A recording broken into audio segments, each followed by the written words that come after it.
आचार्य प्रशांत महर्षि अष्टावक्र की गीता में हम ध्यान सहित, प्रेम सहित, सम्मान सहित प्रवेश लेने जा रहे हैं। मुमुक्षु साधकों के लिए है अष्टावक्र की बात। अद्वैत ज्ञान का इसमें निरूपण भी है, मुक्ति के चरणबद्ध उपाय भी हैं और ब्रह्मज्ञानी की बात भी है। विशुद्ध वेदांत की एक सशक्त अभिव्यक्ति और शुद्धतम प्रतिनिधि है यह। राजा जनक हैं, बुद्धिमान हैं, विवेकी हैं, बड़ा राज्य है, सब प्रकार से समृद्ध और प्रसन्न है, परंतु फिर भी एक अपूर्णता सताती है। तो जंगल जाते हैं ऋषि अष्टावक्र से मिलने, और अष्टावक्र उम्र में राजा जनक से बहुत छोटे हैं। कैसे जाना जनक ने अष्टावक्र को, उसकी अलग कहानी है। जैसे जैसे बात आगे बढ़ेगी वह कहानी भी आएगी। अष्टावक्र के विषय में ऐतिहासिक रूप से या प्रामाणिक रूप से बहुत कुछ ज्ञात नहीं है, परंतु जो कुछ कथाएं उनके विषय में मिलती हैं, उनकी चर्चा हम आगे बढ़ने पर बीच बीच में धीरे धीरे करते रहेंगे। तो ज्ञान पाने के लिए, मुक्ति पाने के लिए जनक जाते हैं युवा अष्टावक्र के पास, अपने रथ पर सवार होकर।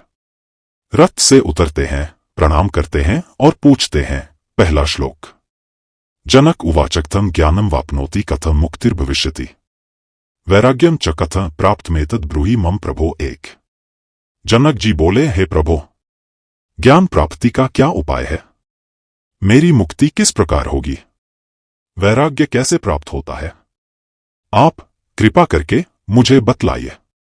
अष्टावक्र गीता प्रकरण 1 श्लोक 1।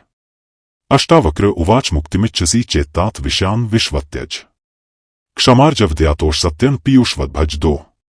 अष्टावक्र जी ने कहा, हे तात, यदि तुम मुक्ति चाहते हो तो विषयों को विष के समान छोड़ दो और क्षमा, सरलता, दया, संतोष एवं सत्य का अमृत के समान सेवन करो। अष्टावक्र गीता प्रकरण 1 श्लोक 2। हे प्रभु, ज्ञान प्राप्ति का उपाय क्या?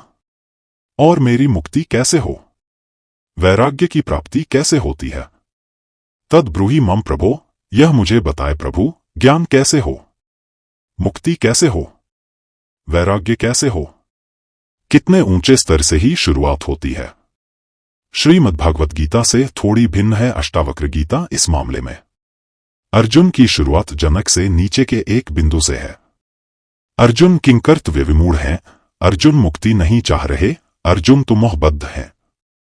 श्रीमद्भागवत गीता का पहला अध्याय विषाद योग है। कृष्ण उसमें कुछ कहते ही नहीं और कितने ही श्लोकों तक मात्र अर्जुन की व्यथाकथा है। पहले अध्याय के 47 श्लोकों में अर्जुन के पास वास्तव में कोई तात्विक जिज्ञासा है ही नहीं, अभी उत्पन्न नहीं हो पाई है। वो बस अपने विषाद का वर्णन कर रहे हैं। वो देख रहे हैं कि सामने परिचित हैं, रक्त संबंधी हैं, आचार्य हैं, पितामह हैं, भाई हैं। मोह बहुत है, चेतना भ्रमित है, भय भी है कदाचित, और बस अपनी स्थिति का वर्णन भर कर रहे हैं कृष्ण से। और इतना ही नहीं, लगभग निश्चय कर चुके हैं कि युद्ध नहीं करूंगा। आखिरी श्लोक में तो गांडीव को त्याग कर रथ पर बैठ जाते हैं, घोषणा करते हुए कि नहीं लड़ूंगा। इस स्थिति की तुलना में राजा जनक की स्थिति अष्टावक्र गीता के आरंभ में कहीं अधिक शांति, स्पष्टता और विवेक की है। कोई आंतरिक कोलाहल नहीं दिखाई पड़ रहा, उत्तेजित नहीं है, भ्रमित नहीं है। न शंका है, न विषाद, स्पष्ट जिज्ञासा है। हे प्रभु, हे विप्र, बताइए ज्ञान कैसे हो? मुक्ति कैसे हो? और वैराग्य कैसे हो? तो जब आरंभ ही इतने ऊंचे स्तर से हो रहा है, जहां जो जिज्ञासु है, जो मुमुक्षु है, वह पहले ही इतना तैयार होकर के आया है, तो बताने वाले को, गुरु को जरा सरलता हो जाती है।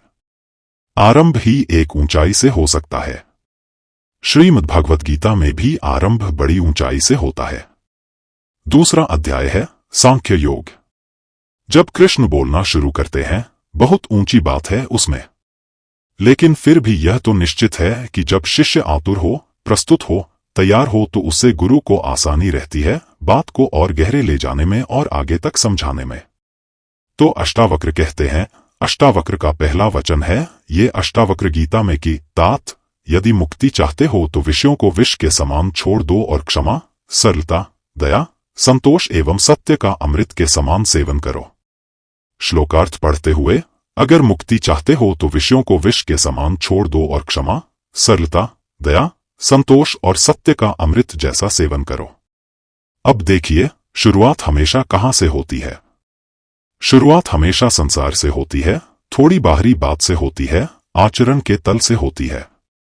अद्वैत वेदांत के उच्चतम ग्रंथों में है अष्टावक्र गीता, लेकिन यहां भी जब शुरुआत हो रही है तो नाम न अहम का लिया गया है, न आत्मा का, नाम आचरण का लिया गया है। कैसा आचरण करना है? क्षमा का आचरण करो, आर्जव माने सरलता का आचरण करो, दया का करो, संतोष, सत्य, इनको पीयूष की तरह, अमृत की तरह अपनाओ। तो गुरु को शुरुआत ऐसे ही करनी होती है, बाहर से। शिष्य के भीतर के गुरु को भी यदि जगाना है तो शुरुआत तो अस्तित्व के बाहरी खोल से ही करनी पड़ती है। शिष्य में यदि क्षमता होती ही भीतरी गुरु माने आत्मा को स्वयं ही देख लेने की, तो शिष्य को किसी बाहरी गुरु की आवश्यकता ही क्यों पड़ती? शिष्य तो बाहरी गुरु के पास आता ही इसीलिए है क्योंकि भीतरी को स्वयं नहीं देख पाता। और फिर बाहरी गुरु का काम होता है शिष्य के बाहरी सब कोशों, चक्रों, आवरणों को भेदते हुए उसे उसके केंद्रीय बिंदु, जिसको आत्मा कहते हैं, जो सत्य है, जो गुरु है, वहां तक ले जाना। लेकिन अगर भीतर तक ले जाना है तो भी शुरुआत बाहर से करनी पड़ती है। यह मानव अस्तित्व की विशिष्टता है, इसी में हमारे सारे बंधन और दुर्भाग्य हैं, और इसी में हमारा सौभाग्य और सौंदर्य भी है। तो शुरुआत अष्टावक्र बाहर से कर रहे हैं। कह रहे हैं, देखो, बाहर विषय हैं सारे, और इन सब विषयों में तुम्हारी दृष्टि, तुम्हारा मन जाकर जमे रहते हैं। मुक्ति चाहते हो तो सबसे पहले ये जो बाहरी विषय हैं, हटाओ इनसे ध्यान, इनको विश्वत जानो, छोड़ो न इनको। विश्वत यह विषय बस उसके लिए हैं जिसको भीतर जाना है, जिसकी जिज्ञासा जनक के समान है, जो कह रहा है कि मुक्ति चाहिए, वैराग्य चाहिए, ज्ञान चाहिए, बस उसके लिए बाहरी विषय विश्वत है। जिसको अभी मुक्ति चाहिए ही नहीं, वो तो बाहरी विषयों में ही रमण करता रहे। उसको तो यूं ही लगेगा मानो सारा अमृत बाहर ही बिखरा हुआ है। जब एक व्यक्ति जीवन, अनुभव, चेतना, समझदारी की कुछ सीढ़ियां चढ़ लेता है, जब उसको पता चलता है कि बाहर धोखा भर है, भ्रम है, दुख है, बाहर लिप्त होने से, तब वो कहता है कि मुक्ति चाहिए। मुक्ति भी वो कभी संसार से नहीं मांगता, मुक्ति तो वो दुख से मांगता है। और मुक्ति उसे मिल ही गई होती यदि उसे पता होता है कि संसार से उसकी आसक्ति ही दुख का कारण है। दुख से हम मुक्ति मांगते हैं, लेकिन दुख का जो कारण है उसमें हम लिप्त और बद्ध रहना चाहते हैं। ध्यान दीजिएगा, दुख से हम मुक्ति मांगते हैं, दुख के कारण से हम बंधे रहना चाहते हैं।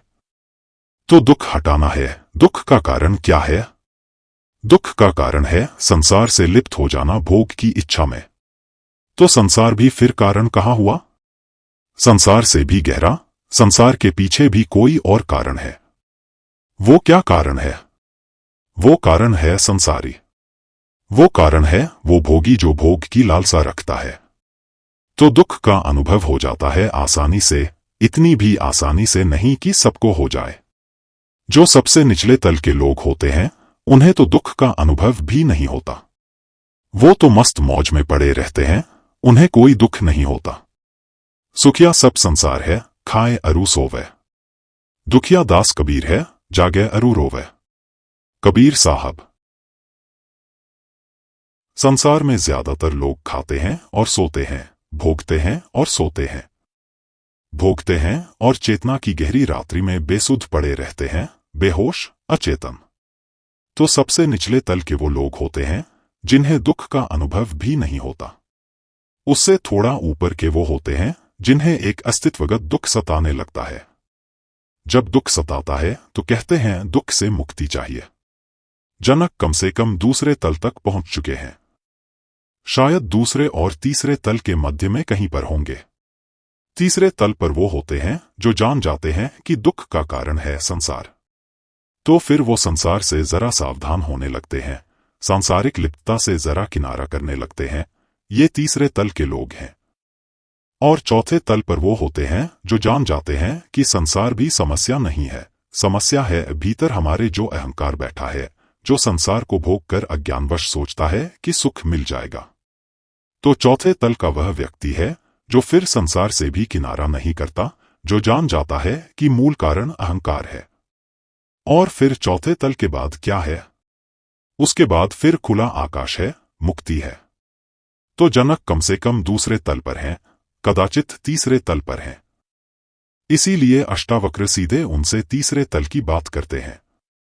कहते हैं कि अगर मुक्ति पाना चाहते हो तो विषयों को विष समान त्याग दो। विषयों के प्रति जो धारणा है, जो रवैया है, उसको बदलो। विषयों से सुख नहीं मिलता। यह बात कम से कम कुछ सीमा तक जनक निश्चित रूप से पहले ही स्वयं ही अपने अनुभव से जानते रहे होंगे, ना जानते होते तो अष्टावक्र के पास आते ही नहीं। आगे कहते हैं कि क्षमा, सरलता, दया, संतोष और सत्य का पीयूष समान पान करो। अब ये बातें क्यों कही हैं? इसलिए क्योंकि जब संसार से लिप्तता होती है, जब विषयों को त्यागना मुश्किल होता है, तो क्षमा संभव नहीं हो पाती। क्षमा का क्या अर्थ होता है? क्षमा का अर्थ होता है भूल जाना कि तुम्हें चोट लगी है। क्षमा का अर्थ होता है चोटिल ही न हो पाना। क्षमा का अर्थ होता है भीतर कुछ ऐसा रखना जो किसी सांसारिक नुकसान को बहुत महत्व न दे। अगर आपको जो नुकसान हुआ है, आप उसको बहुत महत्व दे रहे हैं, तो आप क्षमा नहीं कर पाएंगे। आप फिर क्षमा का प्रपंच कर सकते हैं, क्षमा जैसा नाटक कर सकते हैं, पर आप क्षमा नहीं कर सकते। क्षमा वास्तव में तो तभी संभव है जब जो चोट लगी है वह चोट ही गुम हो जाए। जब दर्द ही न हो तो फिर दर्द के लिए किसी को हानि पहुंचाने की बात कहां बची। किसी ने आकर आपका कुछ अहित कर दिया, आपका अहित हुआ ही नहीं तो आप बदला क्यों लेना चाहेंगे? आप भीतर द्वेष क्यों रखेंगे? जब द्वेष ही नहीं रखा तो फिर क्षमा की क्या बात? तो क्षमा संभव तभी है जब आपका अहित ही न हो। और अहित सिर्फ तब नहीं होगा जब संसार से इतनी आसक्ति हो ही न कि कोई सांसारिक नुकसान आपको बहुत बड़ा लगने लगे। जिसके लिए संसार बहुत बड़ी चीज है, ध्यान दीजिएगा, वह व्यक्ति कभी भी क्षमा करने का पात्र बन नहीं पाएगा। क्षमा कर पाने के लिए एक आध्यात्मिक मन चाहिए। क्षमा कोई नैतिक गुण नहीं होता। जितनी भी ऊंची बातें हो सकती हैं अस्तित्व में, जीवन के जो उच्चतम लक्षण हो सकते हैं, वो सब आध्यात्मिक ही होते हैं। हाँ, नैतिकता उनका एक अनुसरण सा कर लेती है, पर वो कागज के फूल होते हैं, उनमें कभी वो बात नहीं आ पाती। आप आचरण और नैतिकता के तल पर किसी बच्चे को समझा दें कि क्षमा अच्छी बात है, माफ कर दिया करो, टू फॉरगिव इज डिवाइन, क्षमा करना दैवीय गुण है, ये सब बातें आप उसको सिखा सकते हैं कि इनको आचरण में उतार लो। और वो उतार लेगा तो निश्चित ही उसे कुछ लाभ भी होगा, पर वो कागज के फूल जैसा ही लाभ होगा, थोड़ा बहुत लाभ, सतही लाभ। वास्तविक क्षमा तो तभी संभव है जब कोई आए आपसे, मान लीजिए माफी भी मांगने की, मुझे माफ करिएगा भाई, मैंने आपका बड़ा नुकसान कर दिया। और आपका नुकसान हुआ कहाँ? हाँ, चोट लगी थी, कुछ समय दर्द भी हुआ था, पर वो दर्द कुछ समय के लिए था और ऊपर ऊपर था। चोट बहुत अंदर तक पहुंची नहीं, भीतरी हमारा कुछ अहित हुआ नहीं। हम तो भूल भी गए कि तुमसे हमारा इस तरह का कभी कोई व्यवहार हुआ भी था। क्षमा कैसी? तो क्षमा का बड़ा संबंध है विषयों के प्रति गत अनुराग हो जाने से। जो अभी वितरागी नहीं हुआ, जो अभी अभिराम नहीं हो गया, वो क्षमा नहीं कर पाएगा। तो इसलिए अष्टावक्र कहते हैं क्षमा। उस बात का संबंध उनकी पहली बात से है जहां वो कह रहे हैं कि विषयों को विष समान ही छोड़ दो। फिर सरलता। सरलता का अर्थ क्या होता है? सरलता का अर्थ होता है जो चीज चाहिए उसकी ओर सीधे बढ़ना, सीधे जानना कि तुम कौन हो, तुम्हें क्या चाहिए और जो चाहिए उसकी ओर सीधे बढ़ना। टेढ़ा मेढ़ा न हो जाने को सरलता कहते हैं, जटिल न हो जाने को सरलता कहते हैं। और जटिलता का क्या अर्थ है? परिभाषा ही यही है जटिलता की कि जो चाहिए वो हो सीधे सामने समक्ष और आप उसकी ओर बढ़ें एकदम गोलमोल जलेबी नुमा तरीके से, उसको कहते हैं जटिलता। उलझ जाने को कहते हैं जटिलता। जैसे ऊन का एक गोला हो और गोला है छोटा सा, पर जब वह उलझ जाए तो देखा है न कैसा हो जाता है, उसे कहते हैं जटिलता। चीज सीधी है, सरल है, लेकिन उसमें उलझाव पैदा हो गया, उसको कहते हैं जटिलता। तो सरलता का मतलब होता है ऐसा चित्त जिसको जो चाहिए उसको सीधे मांगता है, बिना माध्यम के। माध्यम जितना बढ़ता जाएगा, जान लीजिए कि जटिलता उतनी बढ़ती जाएगी। आप मेरे सामने बैठे हैं, पर मैं आपसे सीधे बात न करूं और उसकी जगह मैं बीच में 3 प्रकार के माध्यम खड़े करूं, बिचौलिए लेकर के आ जाऊं, ये जटिलता है। और बिचौलिए मैं क्यों लेकर के आ रहा हूं? कोई भी वजह हो सकती है, डर एक वजह हो सकती है, मुझे अपना सम्मान बचाना है, ये वजह हो सकती है, मुझे अपने बल का प्रदर्शन करना है, यह वजह हो सकती है। कोई भी कारण हो सकता है। जटिलता के 100 कारण होते हैं, सरलता का कोई कारण नहीं होता। सरलता का कारण बस स्पष्टता होता है। आपसे बात करनी है, सीधे आपसे बात कर ली। तो जटिल क्यों होता है संसारी आदमी? विषयासक्त आदमी जटिल क्यों होता है? सांसारिक मनुष्य जटिल इसलिए है क्योंकि चाहिए तो उसे शांति, पर वो शांति को सीधे नहीं ले रहा, वह संसार के माध्यम से पाना चाहता है। हमने सरलता की क्या परिभाषा कही थी? हमने कहा था सरलता का अर्थ है जो चाहिए उसको सीधे मांगना, बिना किसी माध्यम के। सांसारिक आदमी चाहता तो शांति है, चैन है, पर उसको वो सीधे नहीं पाना चाहता, क्योंकि सीधा रास्ता है अहंकार का विगलन।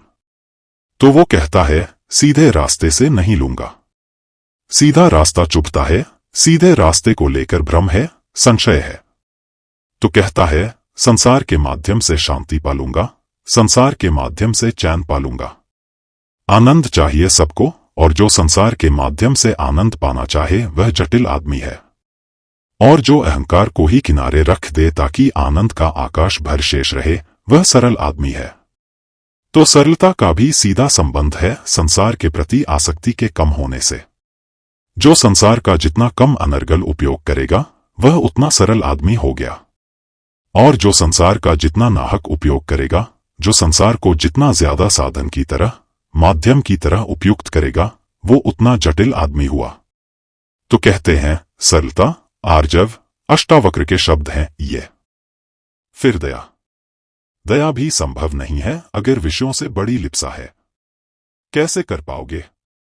अपनी ही हालत भीतर बड़ी खराब है, तभी तो संसार से हम लिपटने चले जाते हैं ना। भीतर अपूर्णता का भाव है, तभी तो सोचते हैं कि संसार से कुछ पा लेंगे तो पूर्ण हो जाएंगे। अपनी ही हालत जब इतनी दर्दनाक हो तो कैसे किसी और के प्रति दया रख पाओगे? दूसरे के प्रति दया रख पाओ, इसके लिए पहले आवश्यक है कि स्वयं को लेकर के एक निश्चिंतता का भाव रहे। भीतर जब आंतरिक स्वास्थ्य होता है तो फिर व्यक्ति बाहर किसी और की देखभाल कर सकता है। और यदि व्यक्ति भीतर से स्वयं ही रोगी है, बीमार है, तो वो क्या किसी और के स्वास्थ्य की खबर लेगा? किसी और की क्या देखभाल करेगा? दया दिखा पाओ दुनिया के लिए, इसके लिए जरूरी है कि भीतर अपनी हालत दयनीय न हो। तो उसका भी जो संबंध है वह संसार से स्वस्थ रिश्ता रखने को ही लेकर के है। पहली बात बोली है अष्टावक्र ने कि विषयों को विष सम त्याग दो। वास्तव में उसी बात को वो और विस्तार से कह रहे हैं जब कहते हैं कि क्षमा, आर्जव, दया, संतोष और सत्य का तुम सेवन करो। वह पहली ही बात को दूसरी बात में और विस्तृत करके बता रहे हैं। संतोष। कैसे तुम संतोष रख पाओगे इस जगत के प्रति जब भीतर लगातार एक खो है, एक गुफा है जो अपना काला मुंह खोले खड़ी हुई है। भीतर एक बहुत बड़ा गड्ढा है, एक भयानक रिक्तता है जो हर समय पुकार रही है, मुझे भरो, मुझे भरो, मुझे और चाहिए, और जो और चाहिए वो कहां से मिलेगा? क्योंकि इंद्रियां तो सारी बाहर को देखती हैं, दुनिया की ओर, तो जो चाहिए आपको वो आपको संसार से ही मिलेगा। तो आप फिर लगातार संसार के ग्राहक बने रहते हो, संसार के प्रार्थी बने रहते हो। कुछ दे दो, कुछ दे दो। भीतर बड़ा गड्ढा है, उसको भरना है, और वो भरता नहीं है तो दर्द होता है, जैसे कोई गहरा घाव हो। जैसे शरीर में कहीं कोई गड्ढा हो गया हो, दर्द करेगा ना बहुत। और अगर सीधे दिल में ही गड्ढा हो गया हो तो कितना दर्द करेगा। तो चूंकि हमारे मन में एक बहुत बड़ा सुराख होता है, इसलिए हम कभी संतोष नहीं रख पाते।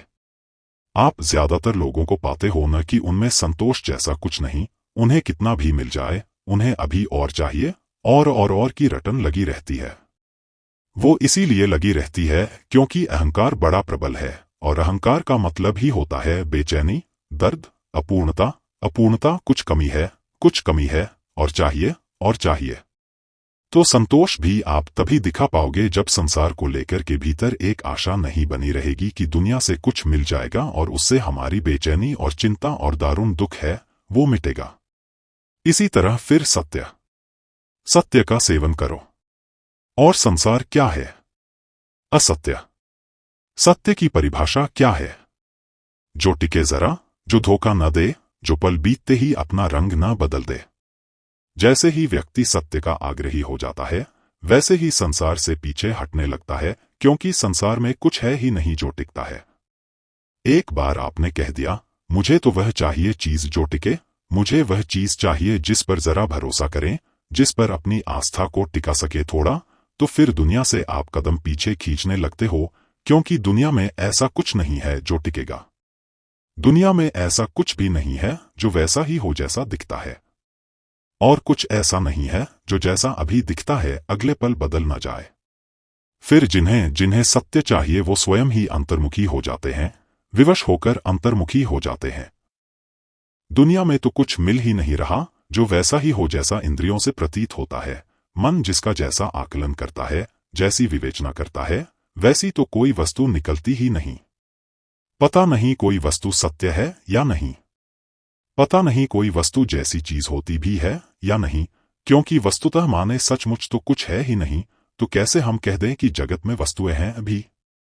यहां वस्तुतः कुछ नहीं तो वस्तुएं कहां से आ गईं? तो सारी बातों का संबंध संसार से है, और संसार से बात इसलिए शुरू करनी पड़ रही है क्योंकि राजा है सामने, और राजा तो महासंसारी होता है। राजा का तो काम ही है लगातार राज्य को संभालना, प्रजा को देखना, शत्रुओं से रक्षा करके रखना, खजाने की वबर लेते रहना। तो अष्टावक्र भली भांति जानते हैं कि किससे बात कर रहे हैं। गुरु के लिए बहुत आवश्यक होता है शिष्य की पृष्ठभूमि जानना, और उस पृष्ठभूमि के अनुरूप कोई प्रासंगिक बात करना। संदर्भ न पता हो तो आप जो भी बात बोलेंगे वो बात बड़ी आधारहीन हो जाती है, उस बात का कोई औचित्य नहीं रह जाता। जैसे कि आप मछली को बोले कि मुझसे मिलने के लिए पेड़ के ऊपर आ जाना। भले ही आपकी नीयत अच्छी हो, भले ही आपका ठिकाना पेड़ के ऊपर हो, भले ही पेड़ के ऊपर आपने मछली के लिए कुछ उपहार रखे हों, या दवाई रखी हो, या अच्छा भोजन रखा हो, लेकिन आप उसे बोल रहे हैं, ऊपर आ जाओ पेड़ के, वहां पर तुम्हारे स्वागत का प्रबंध है, तो फिर आप जानते ही नहीं कि आप किससे बात कर रहे हैं। शिष्य कौन है पता होना चाहिए गुरु को, पता होना चाहिए किससे बात कर रहे हैं। तो अष्टावक्र को पता है कि एक संसारी राजा से बात हो रही है। यह भी पता है कि अगर वो राजा आज मुक्ति की बात कर रहा है तो बंधन कहां पर हैं उसके बंधन संसार में हैं। इसलिए जो पहली ही बात कहते हैं अष्टावक्र, वो एकदम सारगर्भित है और संदर्भ सहित एकदम प्रासंगिक बात कही है। आगे की बात अब कल करते हैं। अद्वैत बोधस्थल 2023।